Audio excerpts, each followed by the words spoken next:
kiat-kiat atau motivasi agar seluruh guru di Indonesia ini selalu terus berinovasi, maju dan tetap semangat? Atau mungkin mengikuti guru penggerak? Ya, seperti itu. Silakan. Ya, halo, saya Indra Sari Paramita dari SMPN Negeri 8 Kota Tangerang Selatan. Jangan pernah takut untuk mengikuti program guru penggerak. Harus semangat. Memang diawali seringkali terasa, aduh susah, aduh banyak nih. Tapi tidak.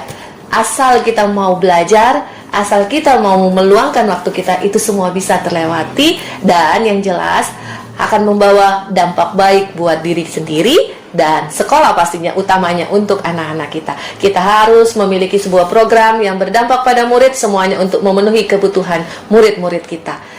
Selalu semangat dan terus berubah.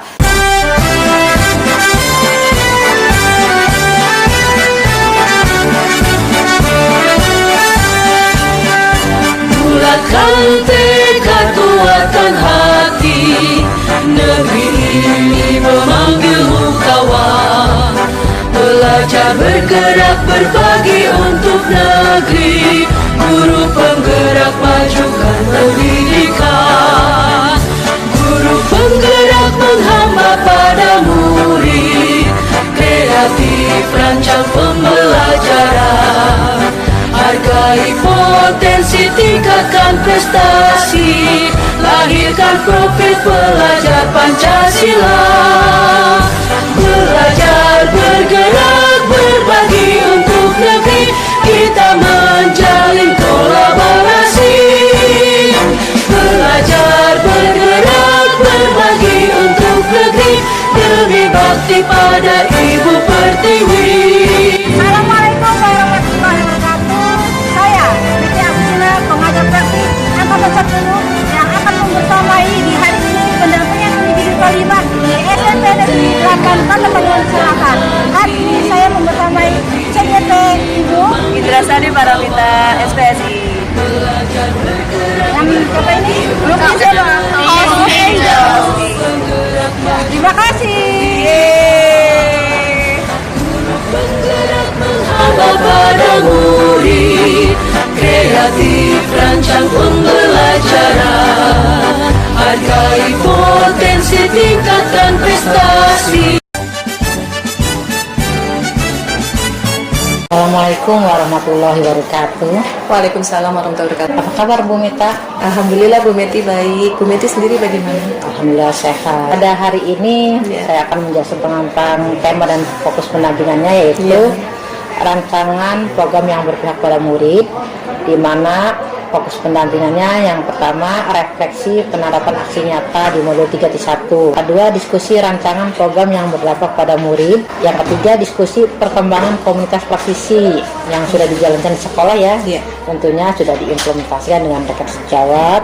Nah, terus yang keempat penilaian praktik coaching, di mana tindak lanjut dari PI 4 dan LK 4. Gimana, sudah dilakukan dengan rekan sejawat? Sudah Ibu.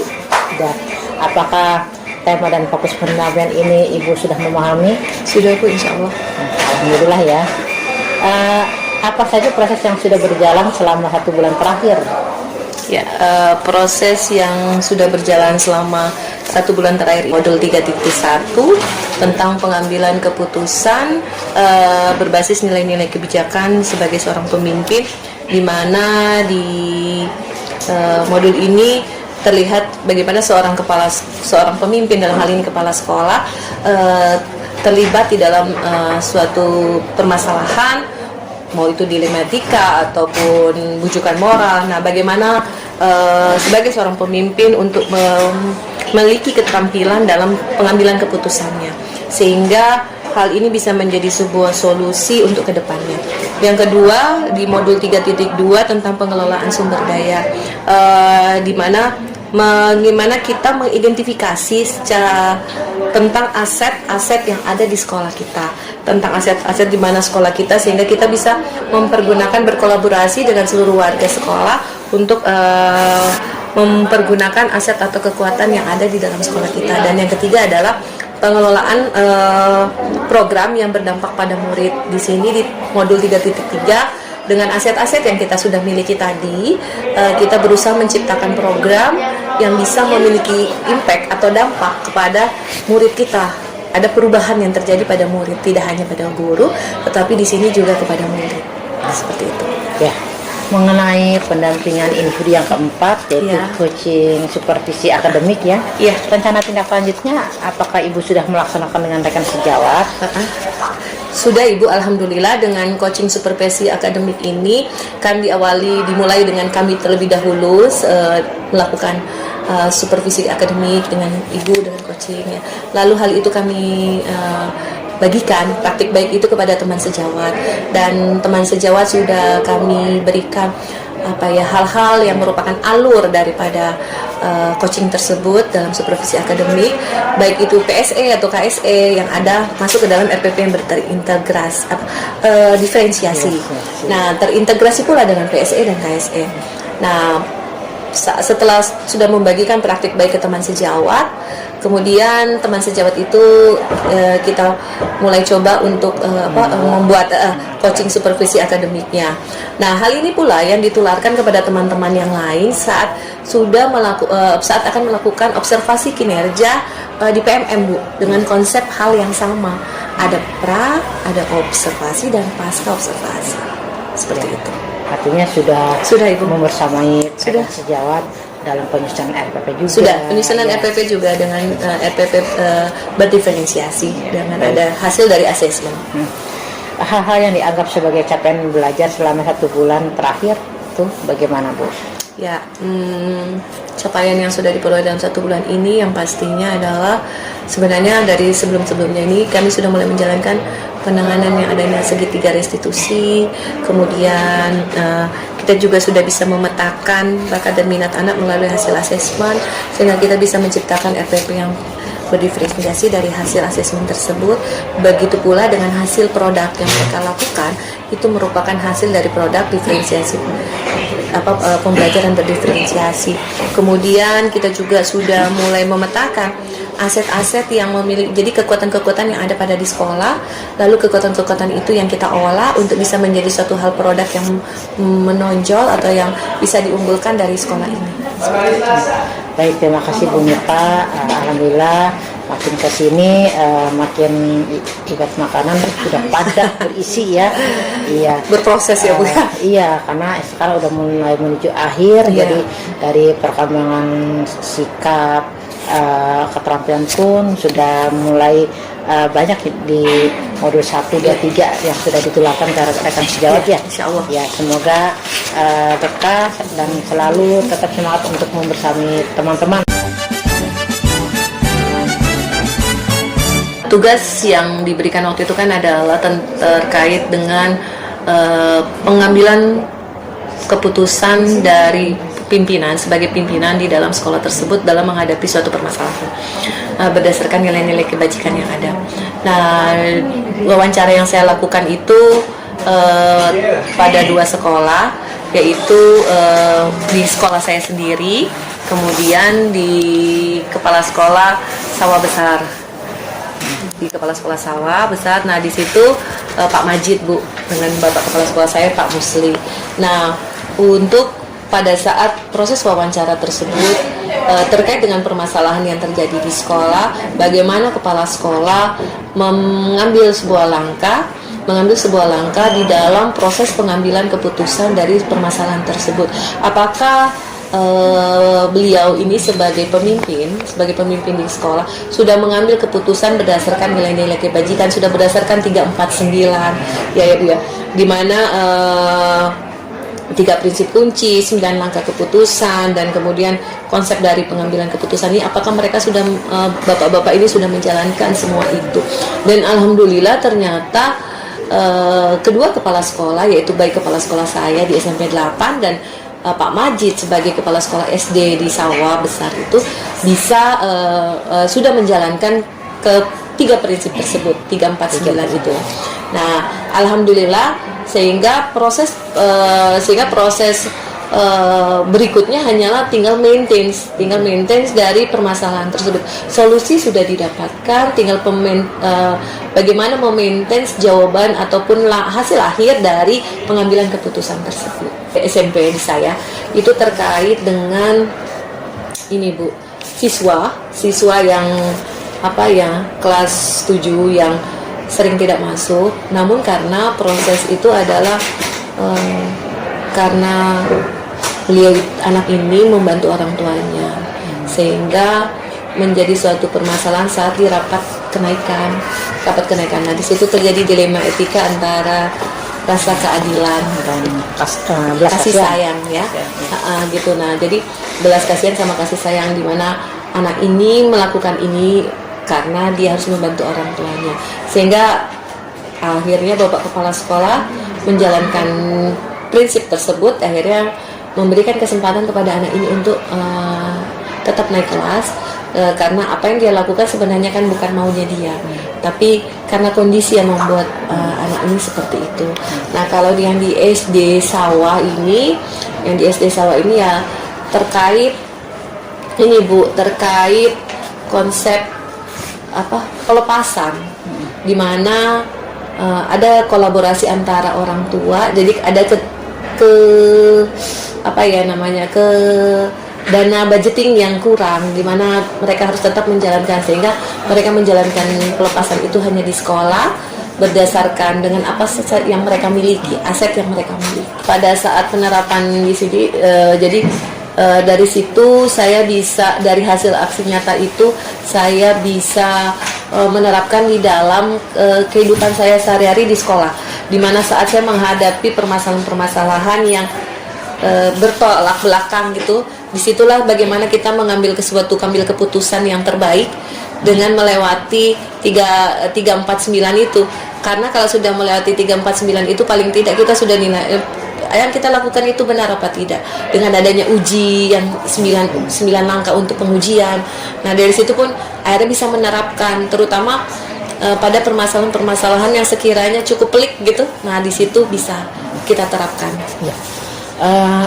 Tentunya Bu Mita sendiri kan mengajar ini ya BK ya, sebagai guru bimbingan konseling, dan Bu Mita juga di latar belakangnya oleh pendidikan psikolog juga. Terus bagaimana itu ketika menghadapi anak-anak yang sedang bermasalah, suatu mengambil keputusan yang pastinya penelusuran Bu. Kalau sudah menghadapi anak-anak yang seperti itu, kita tidak serta-merta langsung menjudge atau apapun, melakukan suatu langkah-langkah yang jelas, melakukan proses penelusuran dulu, proses penelusuran sebab akibatnya, kemudian habis itu barulah, namun semuanya diawali dulu dari walas ya Bu, wali kelas, berbicara dengan wali kelas, lalu kita proses penelusuran. Setelah kita sudah mendapatkan sebuah hasil dari proses penelusuran, barulah kita menerapkan pendekatan dengan orang tua, sehingga mungkin kita bisa lebih banyak tahu. Sebab itu mungkin saja tidak ada di sekolah, tapi mungkin juga ada terkait dengan keluarga atau mungkin dengan lingkungan di rumah. Nah, sehingga bisa lebih kompleks lah hasil yang kita dapatkan. Nah, nanti dari situ barulah itu kita melakukan pengujian 9 langkah itu. Kemudian nanti dari situ barulah kita bisa menetapkan anak ini kita akan konselingkan. Nah, konselingnya pun bisa, kalau memang terkait memang permasalahan pribadi, ya berarti kita konseling individu. Tapi kalau misalnya dia melakukan itu mungkin bersama teman-temannya yang dilakukan sejenis, ya berarti kita tinggal bimbingan kelompok saja. Yang jelas harus ada kolaborasi. Kan tidak cuma saya, pasti kita akan terlibat dengan berbagai pihak, terkait dengan berbagai pihak, dari pihak baik itu mungkin dengan muridnya sendiri kalau di sekolah, terus dengan orang tua, lingkungan sekitar, pun dengan guru-guru, misalnya dengan permasalahan belajar, berarti kan terkait dengan guru mata pelajaran. Jadi adanya kolaborasi antar berbagai pihak. Kemudian yang kedua adanya keterbukaan. Jika tidak ada keterbukaan, otomatis kita tidak bisa mendapatkan sumber yang akan kita ini kan, sehingga kita tidak bisa mendapatkan suatu penyelesaian kalau kita nggak tahu sumber permasalahannya. Nah, sumber permasalahan itu bisa kita dapatkan jika terjadi transparansi, ada keterbukaan di antara setiap yang sedang kita hadapi. Pastinya masih perlu dikembangkan Bu, terutama misalnya nih, kita kan kalau menghadapi suatu permasalahan, kita nggak bisa hanya yang negatif-negatif saja kan yang kita bahas, tetapi kita harus memikirkan hal apa yang positif yang ada, sehingga atau aset apa yang ada, sehingga pola pikir kita tidak terjerumus dengan pola pikir permasalahan saja. Siapa tahu di dalam positif atau hal-hal aset atau kekuatan itu kita bisa mendapatkan satu hal baru. Nah, terkadang sosialisasi guru kepada guru, sehingga guru itu bisa berpikir aset, nggak cuman berpikir hal negatif. Nah, itu yang harus kita kembangkan, pola pikir kita sebagai guru yang jangan hanya memikirkan negatif saja. Misalnya ke anak, kita hanya mikirin negatifnya anak itu aja, tapi kita nggak mikirin sisi positif dari anak itu. Kami mendapatkan gaya belajar ataupun bakat dan minat anak itu dari kuesioner. Dari kuesioner kami menggunakan aplikasi Aprolink. Menggunakan aplikasi Aprolink itu, di situ kami bisa mengetahui pola gaya belajar anak. Kemudian kami juga menggunakan psikotes yang bekerja sama dengan pihak lembaga psikologi, sehingga kita bisa mengetahui bakat dan minat anak ini seperti apa. Dari tiap kelas itu ada hasilnya. Nah, di situ menjadi literasi kami, bahan literasi kami untuk tentang anak ini, posisi anak ini ada di gaya belajar mana, kemudian bakat minat apa yang dia miliki, dan passion dia kemana, seperti itu. Kalau guru kedisiplinan, kalau di sini kan selalu harus bekerja on time. Dalam artian kita datang sebelum jam 7, pulang jam 3. Namun terkadang ada dilema etika di sini, misalnya ada teman yang keluarganya sakit, atau anak sakit, atau dia punya tugas lain di luar. Nah, itu antara harus mengizinkan apa tidak. Namun akhirnya disepakati bahwa kalau seperti itu berarti harus ada yang infal. Ya, jadi di sini ada kita melibatkan yang namanya teman serumpun, melibatkan teman serumpun untuk bisa membantu kerja bagi teman-teman yang sedang off duty. Off duty dalam artian mungkin saja jam pertama dia masih duty, masih tugas, tapi habis itu dia nggak bisa karena dapat kabar kayak gitu. Nah, nanti teman rumpunnya yang membackup, seperti itu, invalernya seperti itu. Atau juga misalnya kayak anak-anak, kalau anak-anak sih kalau sekarang itu antara meluluskan apa enggak, dalam artian misalnya anak-anaknya secara sikap, secara kalau absensi mungkin masih bisa diginiin, tapi sikap ini menjadi kadang-kadang dilematika. Nih anak nilai baik tapi sikapnya kurang baik. Nah, itu kan juga agak-agak membuat satu polemik buat kita saat mau meluluskan apa tidak. Menurut saya sih sudah sesuai, jadi sudah menjalankan 349 itu. 349 menjadi prinsip dalam pengambilan keputusan.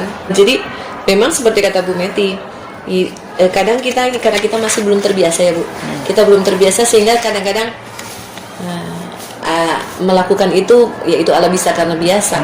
Jadi mungkin salah satu sebenarnya jalannya adalah harus sering-sering menghadapi permasalahan sehingga kita bisa menjalankan 4 paradigma itu, 9 pengujian gitu ya, terus 3 prinsip. Nah, kalau kita nggak menggunakan dalam pengambilan keputusan, kita tidak sering-sering menggunakan 349 ini, ya mau nggak mau kita akan terus berbenturan, terus kadang-kadang juga kita menjadi terlena gitu ya. Tapi kalau kita menjalankan 349 ini, intinya saat itu dihadapkan ke kita dan kita diminta untuk diujikan, paling tidak kita sudah melalui langkah-langkah tersebut. Saya sudah membuat suatu rancangan program yang memiliki dampak kepada murid. Di sini yang program saya buat itu adalah Jumat Ekspresi, atau bisa kami singkat biasanya JUMX. Apa tuh kegiatannya? Jadi anak-anak itu menampilkan ekspresi mereka, kebolehan mereka yang sebenarnya tidak dibatasi. Bisa seni musik, bisa seni tari, bisa olahraga, bisa juga berupa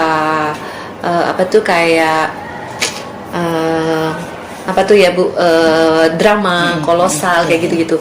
Jadi dia per level. Jadi misalnya bulan ini, minggu ini, yang misalnya bulan Agustus kemarin itu kelas 9, nanti di September itu kelas 8, nanti di ini. Jadi karena waktunya itu cuman di minggu keempat, hari Jumat lagi ya. Hari Jumat, hari Jumat. Enggak terlalu pendek waktu. Enggak, kami ada meluangkan, memang ada waktu, sudah diluangkan waktu untuk sekitar 2 jam untuk anak-anak itu meluangkan waktunya mereka mengisi dengan ekspresi mereka, seperti itu.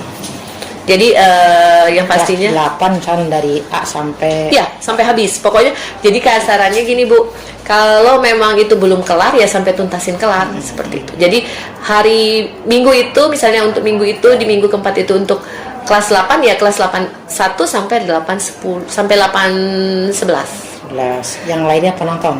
Nonton. Nanti itu bisa membuat menjadi seperti penerang ide buat nanti kelas level berikutnya Iya. gitu.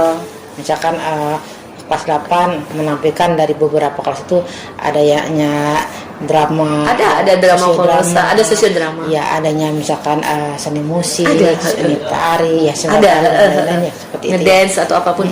Jadi kita tidak membatasi apa yang mau ditampilkan, silakan pokoknya itu ekspresi anak aja. Sehingga Yang latih guru atau enggak, mereka Ah, sendiri.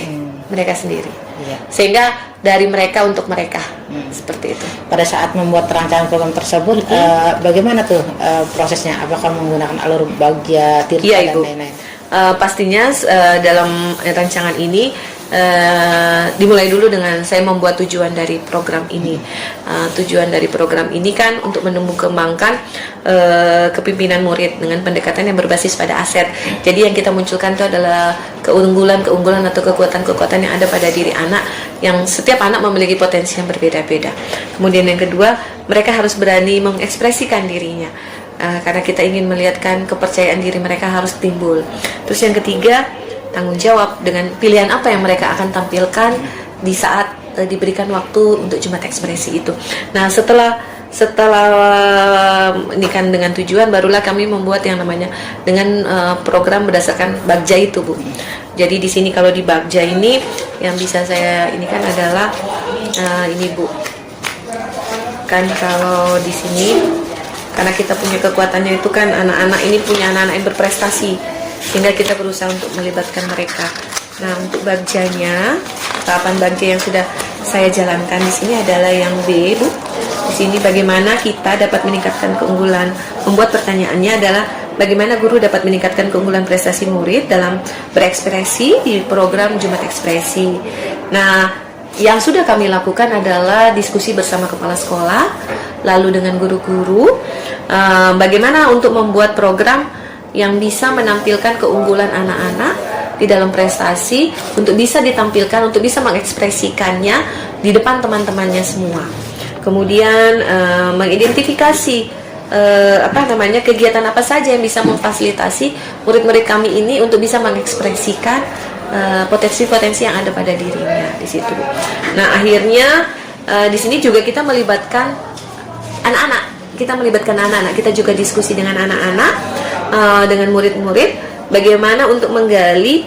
Jadi pendapat anak-anak itu tentang kegiatan apa sih yang bisa mereka lakukan agar aset atau potensi pada diri mereka itu bisa terungkap, bisa terlihat, sehingga mereka bisa berani mengekspresikannya di depan seluruh teman-temannya, seperti itu, Bu.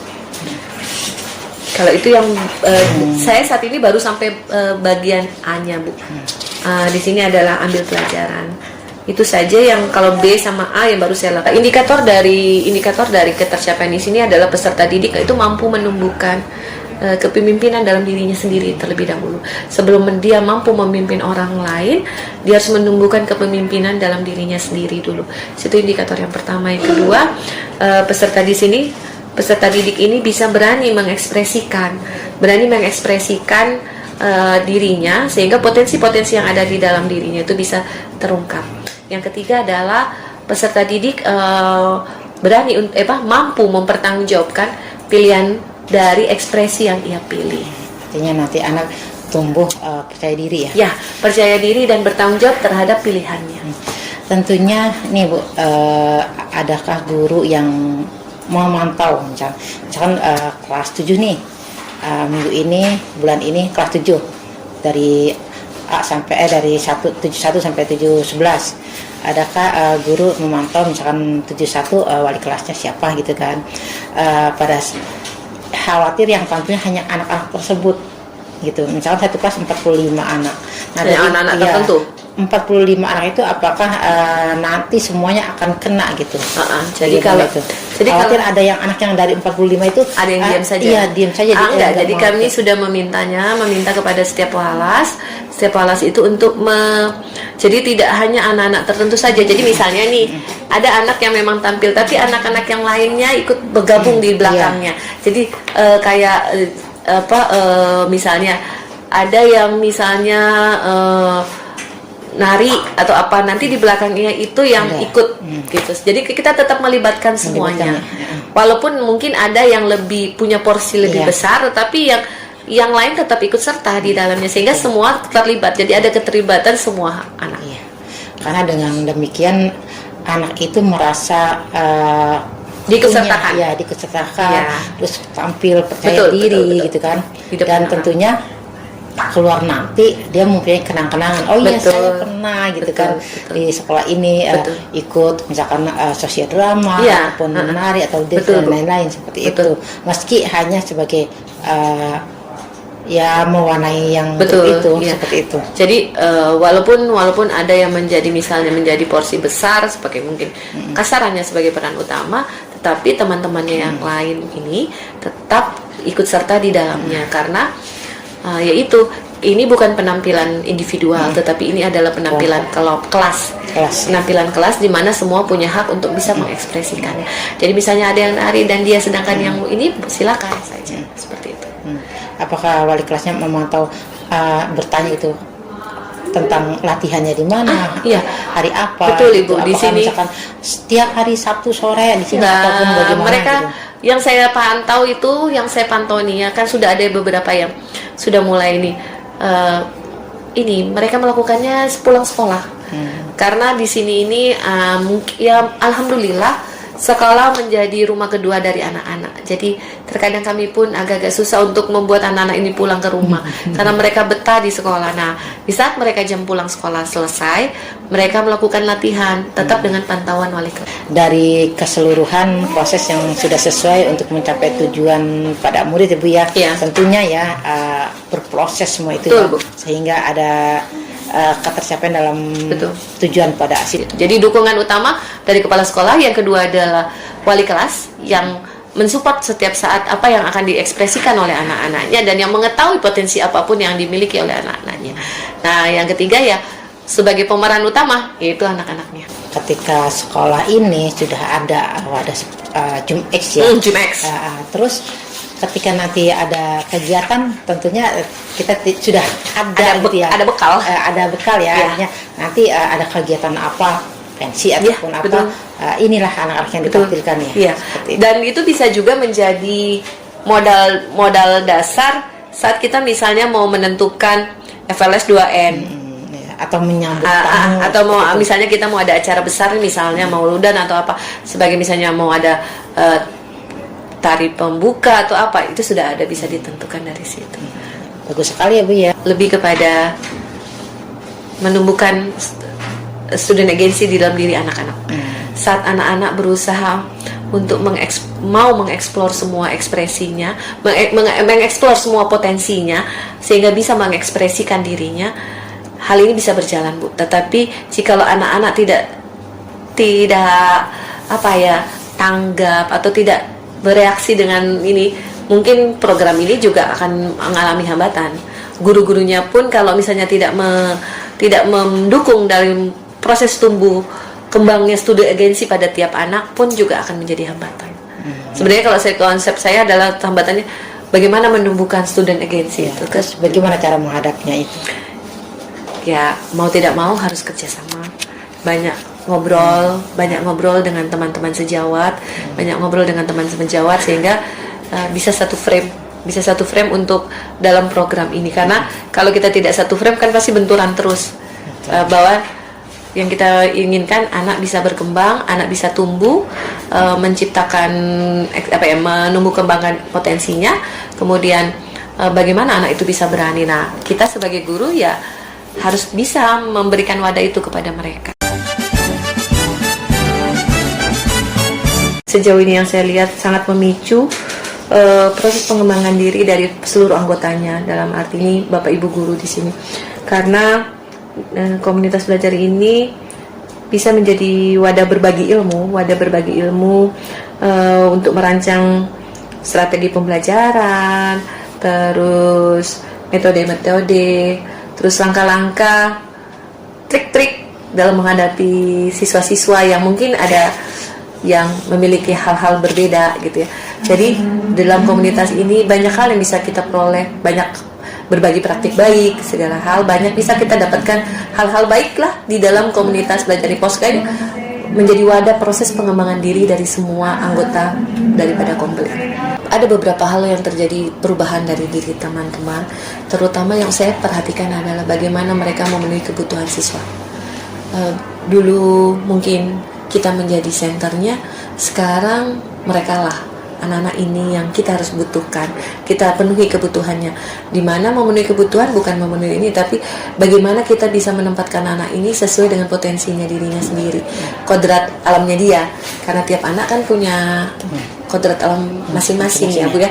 Nah sehingga bagaimana mereka bisa menempatkan anak pada potensi diri mereka masing-masing, itu yang saya lihat ada perubahan ke teman-teman. Terus lalu bagaimana dengan hasil yang mereka sudah dapatkan dari potensi diri anak-anak itu yang berbeda-beda, mereka bisa melakukan pembelajaran pun jadi ada proses berkelanjutan dengan adanya melakukan pembelajaran yang berdiferensiasi, sehingga anak itu bisa nyaman belajar sesuai dengan yang mereka miliki, minat bakat mereka, passion mereka, sehingga tidak ada anak yang sekiranya melakukan apa yang tidak mereka sukai, tetapi mereka sukai sehingga mereka bisa nyaman, enjoy belajar. Seperti itu. Ya, artinya ketika Bu Mita sering berbagi praktik dengan rekan-rekan guru, begitupun rekan guru juga setelah mendapatkan transferan ilmu terus dipraktekkan lagi dengan rekan-rekan itu, tentunya melihatnya dengan senang ya Bu ya, gitu kan. Banyak sekali perubahan yang ada di komunitas belajar ini ya.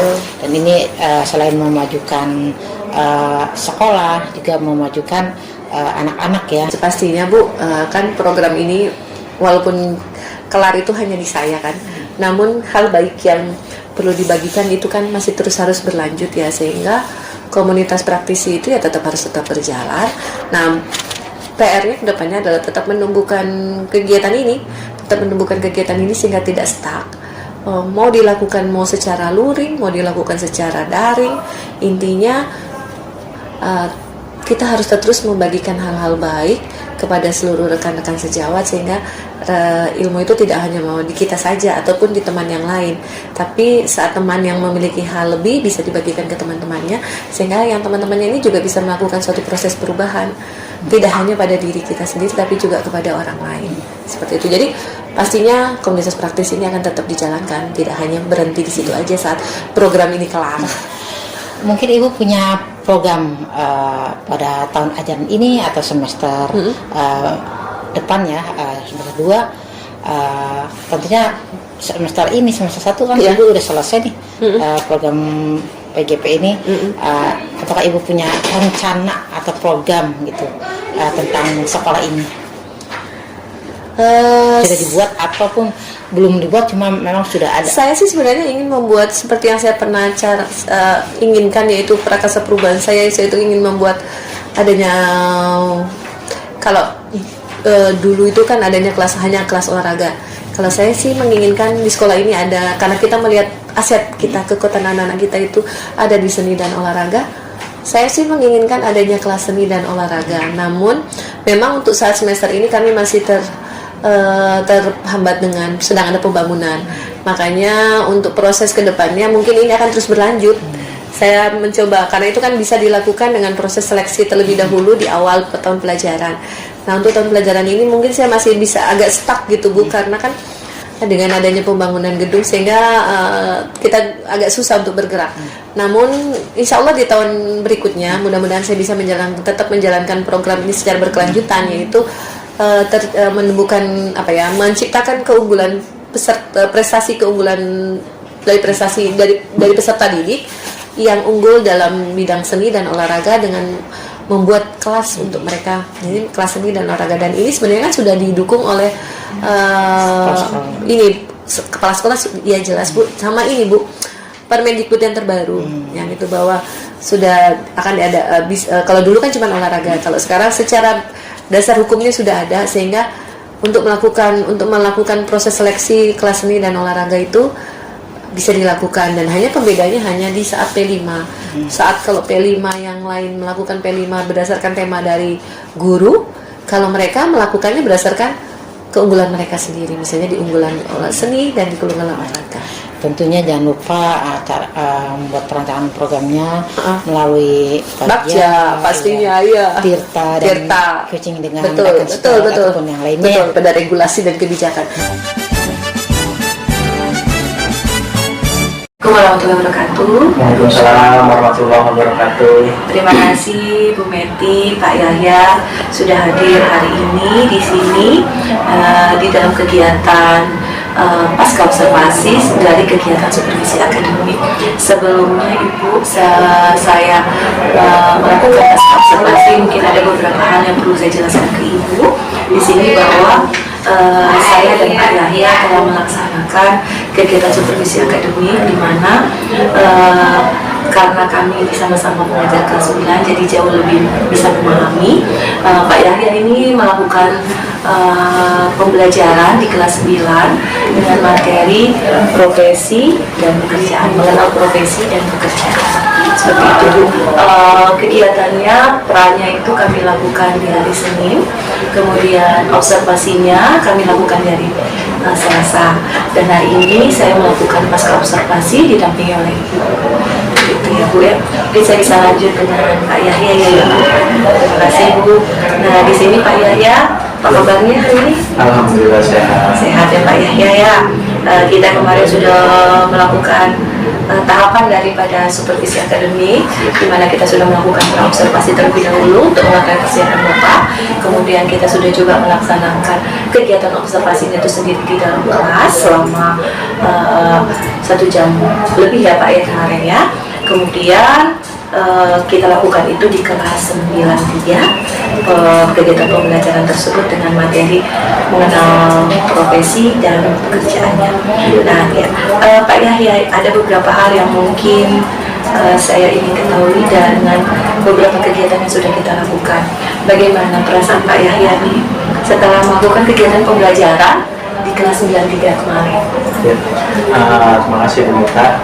Perasaan saya senang ya, karena ketika pembelajaran kemarin di 93 itu anak-anak juga antusias dalam mengikuti kegiatan, kemudian di dalam waktu yang cukup singkat gitu ya, 1 jam pelajaran lebih itu mereka sudah bisa menghasilkan produk dari tujuan pembelajaran layanan karir mengenal profesi dan pekerjaan. Iya, walaupun masih kasar-masar saja ya, karena seperti yang Pak Yahya sampaikan di kelas, akan ada kelanjutannya itu di pertemuan berikutnya, di mana mereka mengumpulkan katalog profesinya. Betul. Oke Pak, saya tadi sudah juga melihat pembelajaran kemarin tuh, saya melihat pembelajaran yang Pak Yahya lakukan juga sesuai yang Pak Yahya katakan bahwa sudah berjalan dengan baik. Nah, yang saya ingin tanyakan kembali, bagaimana Bapak menilai performa Bapak sendiri saat kegiatan kemarin pembelajaran kemarin? Kalau saya menilai saya sendiri ya Bu ya, itu sebenarnya saya masih perlu lagi menggali minat dari siswa-siswa gitu kan. Kalau kemarin kan baru 3 gitu ya, seni, bahasa, dan juga TIK. Mungkin saya butuh menggali lagi gitu kan minat-minat lain nih dari siswa yang saya ajar kemarin. Oke, berarti Bapak menilai seperti itu ya Pak. Apa sih yang membuat Bapak sampai menilai Bapak harus menggali sampai menjadi bakat itu bisa menjadi lebih, apakah itu tidak akan lebih membuat lebih banyak gitu ya?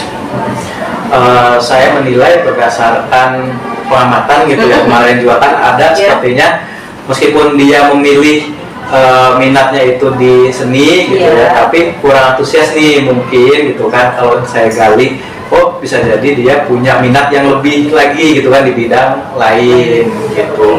Dengan banyaknya minat yang ada, Saya rasa itu bisa semakin berdiferensiasi Ya. di dalam kegiatan pembelajaran. Betul Pak. Oke Pak, nah di sini saya boleh menyampaikan ya Pak hasil pengamatan saya selama observasi kemarin ya Pak. Boleh. Jadi menurut saya yang saya amati dari proses pembelajaran Bapak bahwa sesuai sudah dengan yang diharapkan oleh Bapak sejauh ini, di mana tujuan pembelajaran yang Bapak sampaikan ada 3 hal. Yang pertama, mengidentifikasi jenis-jenis pekerjaan dan profesi yang ada di lingkungan sekitarnya, lalu dilakukan dengan cara diskusi. Kemudian yang kedua adalah menguraikan perbedaan antara profesi dan pekerjaan itu sendiri, dan yang ketiga adalah menghasilkan sebuah katalog profesi. Nah, yang saya lihat dari kegiatan pembelajaran kemarin, tujuan itu sudah tercapai. Nah, hanya saja nanti yang itu belum tuntas saja ya Pak ya, yang di menghasilkan katalog profesi belum tuntas 100% karena masih ada yang masih baru sketch kasar seperti itu ya Pak ya. Kemudian yang berikutnya adalah di area pengembangan yang Bapak sampaikan saat observasi kemarin, bahwa Bapak ingin mengembangkan selain anak-anak itu mampu mengidentifikasi lalu menguraikan perbedaan, lalu Bapak ingin meningkatkan kolaborasi dari anak-anak di dalam proses berdiskusi dan membuat produk secara bersama-sama. Nah, itu saya sudah melihat juga tuh tingkat kolaborasi anak itu sudah semakin aktif. Para anak-anak itu aktif di dalamnya, melakukan kerjasama di dalam mengidentifikasi jenis-jenis pekerjaan yang ada di lingkungan mereka. Kemudian yang kedua, mereka juga sudah berkolaborasi membuat produk yang dari profesi. Bahkan ada yang sudah membuat puisi segala macam ya Pak ya. Nah, kemudian Bapak juga menggunakan strategi pembelajaran dengan model berdiferensiasi. Sudah saya lihat dengan adanya pada saat dari diskusi saja sudah Bapak mau memilah dengan berdasarkan bakat dan minat yang Bapak peroleh dari hasil asesmen non-diagnostiknya sebelum proses pembelajaran itu berlangsung. Kemudian hasil karyanya pun sudah disesuaikan dengan bakat minat yang mereka miliki. Nah, sehingga dengan sudah proses-proses yang sudah Bapak lakukan itu, murid-murid itu bisa menerima materi sesuai dengan yang mereka sudah miliki gitu, bakat dan minat yang mereka miliki ya Pak ya. Nah, bagaimana nih Pak, setelah saya sudah menyampaikan hasil pengamatan ini, menurut Bapak bagaimana? Menurut saya, alhamdulillah berarti ada dari tujuan layanan yang saya berikan itu sudah hampir semuanya gitu ya tercapai gitu kan, meskipun memang harus ada tambahan waktu untuk penyelesaian gitu kan. Dan terima kasih Bu Mita sudah memberikan juga masukan kepada saya terkait proses layanan yang saya berikan kemarin kepada kelas 9-3. Oke Pak. Nah, sekarang kalau menurut Bapak nih, kendala apa yang Bapak hadapi saat pembelajaran tadi kalau menurut Bapak? Kendalanya lebih ke waktu ya Bu. Iya. Waktu, karena kita hanya 1 jam pelajaran gitu kan. Kemudian juga kemarin itu kebetulan sebelum jam BK itu ada penilaian seni budaya. Betul. Dan akhirnya butuh waktu untuk siswa bisa membereskan gitu, merapikan kelas gitu. Iya. Oke Pak. Saya lihat kemarin itu memang karena kan kondisinya BK itu diberikan jam itu di dalam pembelajaran tatap muka hanya 1 jam dalam 1 minggu, dan kemudian dilalanya ya Pak, itu pas waktunya sebelumnya ada SBK seni budaya itu sedang penilaian. Ya, makanya saya lihat anak-anak untuk menghemat waktu mereka tidak mengganti seragam mereka pada saat penilaian, tidak masalah, yang penting pada saat pembelajaran itu berjalan dengan baik gitu.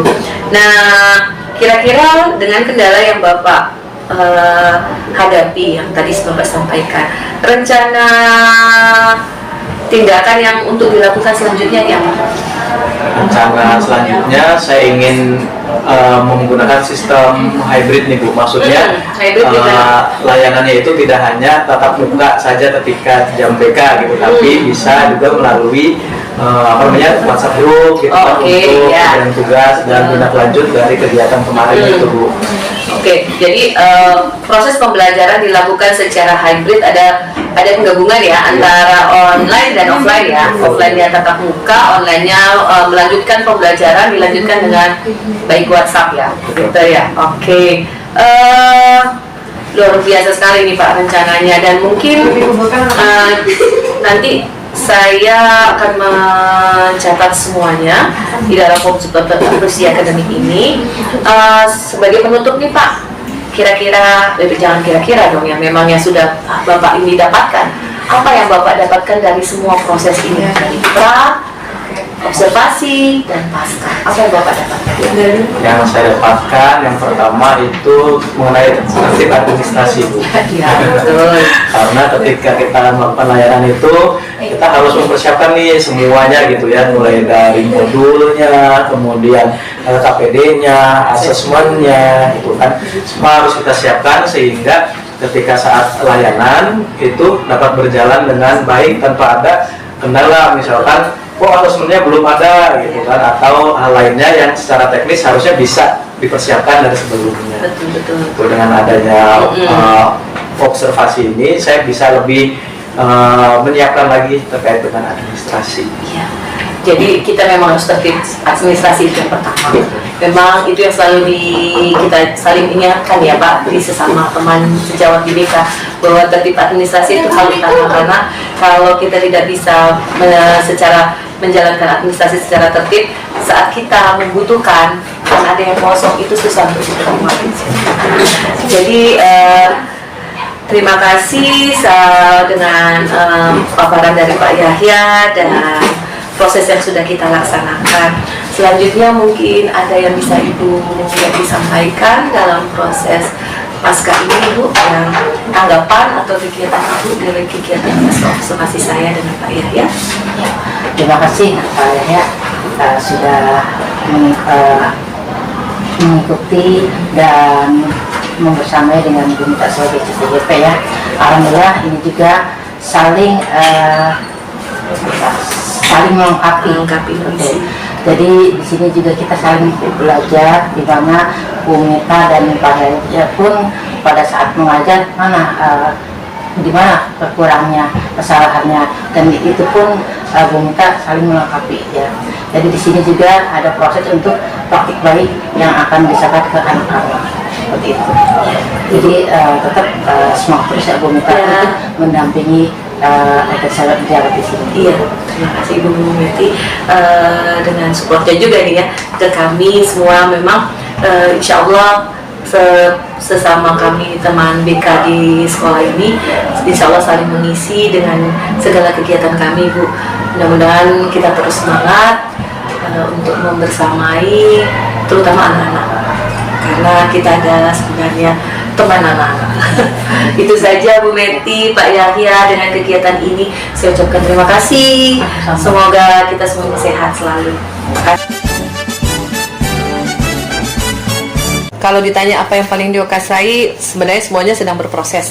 Namun yang saya rasa saya sudah melakukannya karena hanya namanya saja yang saya tidak tahu, itu adalah saat dalam tahapan belajar PSE dan KSE. Karena sebenarnya di BK ini kami sudah melakukan hal itu semua, namun namanya aja sebenarnya secara penamaan saja.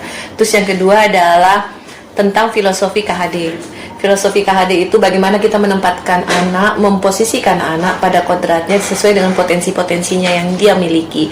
Nah, di sini saya juga sudah mulai kan dengan berusaha setiap saat menjalankan dengan adanya asesmen terlebih dahulu, sehingga bisa mengetahui kemampuan atau potensi anak, gaya belajar anak. Kemudian kita giring kembali langsung menuju kepada pembelajarannya, yaitu dengan membuat RPP yang berdiferensiasi. Nah, disitulah yang saya rasa bahwa saya sudah cukup mencoba untuk menguasainya. Membuat kerangka berpikir bagja. Itu yang buat saya paling susah buat saya ya. Karena bagaimana kita harus mengatur sebuah program itu tidak hanya sekedar dibuat program, tetapi kita membuat program itu dari kerangka berpikir bagja. Kemudian pengambilan keputusan yaitu karena ala bisa karena biasa. Saat kita jarang melakukannya, ya kita akan tidak menjadi terbiasa untuk melakukan itu. Nah, makanya butuh banyak waktu untuk bisa menjadi lebih biasa. Makasih nih Bu Mita, selama ini sampai dari penampilan pertama sampai penampilan 5 ini masih semangat. Harus. Dan alhamdulillah dari awalnya gimana sih gitu ya, dan sampai akhirnya sekarang mau di akhir malah tambah semangat ya. Jauh lebih semangat dibandingin di awal. Di awal ya, iya. Tentunya selalu jaga kondisi ya, kesehatan, dan tugas-tugas pun alhamdulillah ya sudah sedikit demi sedikit Sudah menuju selesaikan. proses Iya. ke arah 100% ya. Baru Amin. 94. Iya. Baru 94. Bu Mita, saya mengingatkan untuk nanti sebelum PI 6 ya, menyebarkan, mengumpulkan dan menginput survei tentang umpan balik 360 derajat ya. Pada saat itu ada PI 2, PI 3 yang sebelumnya itu ya. Iya. 1 kepala sekolah, 5 rekan sejawat, 5 siswa. 5 siswanya pada saat itu kelas 7. Kelas 7. Berarti masih bisa siswa yang itu juga. Masih. Meskipun sudah naik ke kelas 8 ya. Ya, begitupun gurunya. Iya. Masih tetap itu saja. Sekarang kelas ya. 8 mereka. Ya, karena nanti tentunya nanti ada perubahan perkembangan ya dari penilaian tersebut gitu kan. Nanti ada di LMS ya kuesioner tersebut, dan Bu Mita sendiri mengisi lembar asesmen mandiri dan membuat refleksi. Dan nanti sebelum pelaksanaan PI 6 ini saya hanya mengingatkan bahwa nanti Bu Mita melakukan diskusi terkait pemetaan aset ya modul 3.2 di mana nanti Bu Mita menentukan jadwalnya dengan kepala sekolah dan rekan guru hari apa ya, dan di situ juga mengundang aktor pelibatan antara kepala sekolah, rekan sejawat, murid, orang tua ya, komite, perwakilan, ataupun apa sih yang mau diangkat ini tokoh-tokoh aktornya siapa saja gitu kan. Nanti Bu Mita juga membuat notulen dari hasil diskusi, jangan lupa semuanya didokumentasikan dan mengumpulkan hasil pemetaan. Apakah sudah paham Bu? Sudah, insya Allah Ibu. Tinggal nanti diskusi Menjalankan saja. Iya. Baik Bu Mita, sehat selalu. Saya mohon Sama-sama. Oh, sama-sama Ibu. alhamdulillah sudah selesai. Ya. Ya, kurang lebihnya mohon maaf dan nanti saya akan pamit.